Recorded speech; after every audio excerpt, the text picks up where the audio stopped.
Liabilities क्या होती हैं, मैं समझाता हूं आपको। लायबिलिटीज का मतलब है it refers to the amount which the firm owes to outsiders, मतलब जो किसी बिजनेस फर्म ने आउटसाइडर्स को, बाहर वाले लोगों को या किसी को पैसे देने हैं, ठीक है, उसको हम क्या बोलते हैं, liabilities. So the amount payable by the firms to the outside agencies like creditors, bankers, lenders, employees, outstanding expenses etcetera, मतलब कोई भी व्यक्ति जो हमारे लिए आउटसाइडर है फर्म के पॉइंट ऑफ व्यू से, creditor, bankers, lenders, employees, outstanding expenses, इन सबको हम क्या बोलते हैं, लायबिलिटी। देनदारियां, ये फर्म ने पैसे देने हैं, ठीक है बच्चों, डेफिनेशन में इसका यही रहेगा। बट लायबिलिटीज आगे दो तरह की होती है, यहां से आपको थोड़ा सा मैं क्लियर करना चाहूंगा। लायबिलिटीज एक होती है इंटरनल, एक होती है एक्सटर्नल। जो इंटरनल लायबिलिटी है वो है क्लेम्स ऑफ ऑनर्स, ओके बच्चों, और जो क्लेम ऑफ आउटसाइडर्स है वो है एक्सटर्नल। अब आप कहोगे कि सर लायबिलिटीज की डेफिनेशन में लिखा आउटसाइडर्स, तो यहां पे फिर ये इंटरनल क्या हुआ?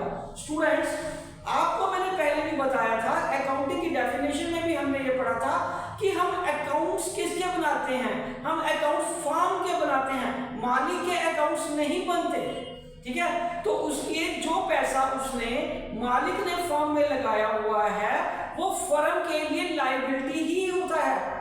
बिजनेस के पॉइंट ऑफ व्यू से, अकाउंटिंग के पॉइंट ऑफ व्यू से जो पैसा ऑनर ने इन्वेस्ट किया हुआ है वो पैसा लायबिलिटी है बिजनेस के लिए, ठीक है। और बिजनेस ने ये पैसा कमा के आगे वापस किसको करना है, ऑनर को।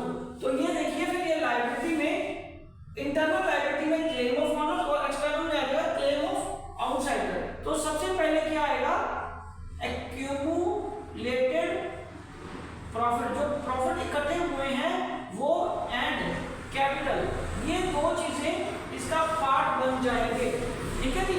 ये हमारा आ गया internal claims of the owner. और एक्सटर्नल क्लेम्स कौन से होंगे बेटा, बैंक लोन्स,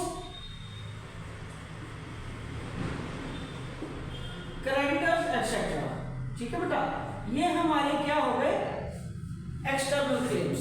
अब हम आगे इसको थोड़ा और एक्सपेंड करते हैं, आप जरा इसको नोट करिए। ओके चलिए, तो अब हम इसको कंटिन्यू करते हैं। लायबिलिटीज इंटरनल और एक्सटर्नल। इंटरनल तो जैसे मैंने आपको बता दिया, ऑनर्स क्लेम आ गया, ऑनर्स क्लेम्स आ गया, ओके। और यहां पे अगर हम बात करें तो फिर ये क्या आ गया, आउटसाइडर्स क्लेम, आउटसाइडर्स क्लेम्स आ गया।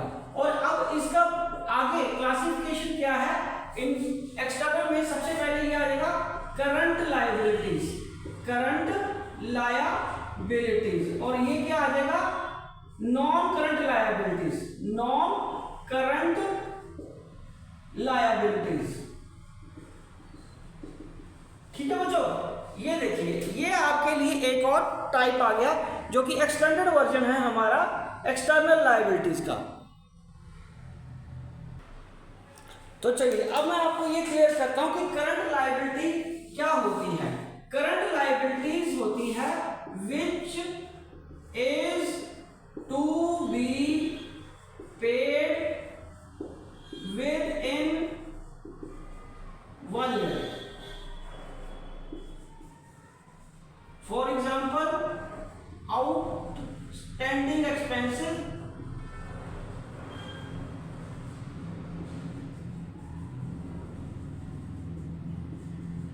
and creditors, और ये non current liabilities which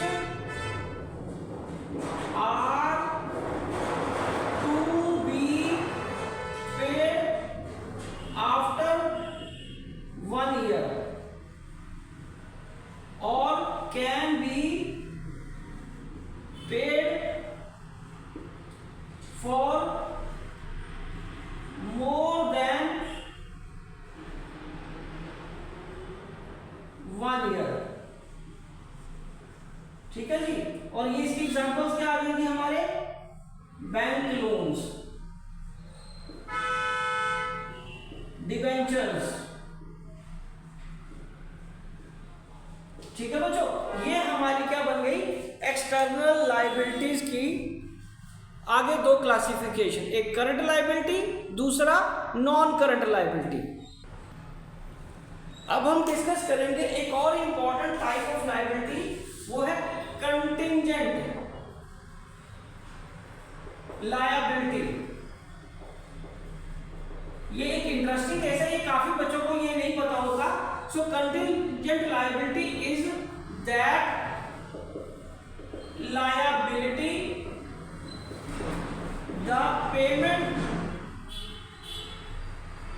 of which depends upon the circumstances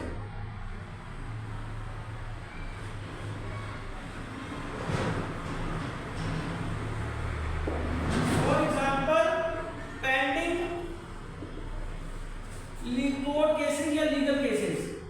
court cases, मान लो स्टूडेंट्स किसी कस्टमर ने या किसी क्लाइंट ने या किसी क्रेडिटर ने हम पे केस किया हुआ, फर्म पे केस किया हुआ है, ठीक है, तो वो कंटिंजेंट लायबिलिटी कहलाएगा, जिसका पे करना या ना पे करना निर्भर करता है किसी सिचुएशन पर, ठीक है, किसी सिचुएशन पर निर्भर करेगा, क्योंकि यदि केस हारेंगे तभी वो पेमेंट करनी है ना उस लायबिलिटी की, अदरवाइज तो नहीं करनी। फॉर एग्जांपल किसी कस्टमर ने मान लो हमें कंज्यूमर कोर्ट में केस किया 10 लाख का, तो वो कंटिंजेंट लायबिलिटी है, वो तभी पे करनी है यदि हम केस हारेंगे, अदरवाइज वो नहीं पे करेंगे, तो इसलिए वो बैलेंस शीट में नहीं आती। और इंपॉर्टेंट नोट क्या है, this type of liability is not shown in balance sheet, balance sheet के अंदर नहीं आती, but is shown in footnote। Footnote में मतलब बैलेंस शीट जहां खत्म हो जाती है उसके बाद नीचे एक नोट में हम लिखते हैं कि ये कंटिंजेंट लायबिलिटी है, अदरवाइज ऐसी लायबिलिटी कहीं भी शो नहीं होगी बैलेंस शीट के अंदर, क्योंकि उसकी एंट्री पास हो ही नहीं सकती। ठीक है बच्चों, तो इसी के साथ ये वीडियो कंक्लूड होती है। आई होप ये आपको अच्छे से समझ आ गया होगा। आप इसी तरह मेरे चैनल को सब्सक्राइब करके वीडियोस देखते रहिए और अपना कोर्स कंप्लीट करते रहिए। Wishing you good luck.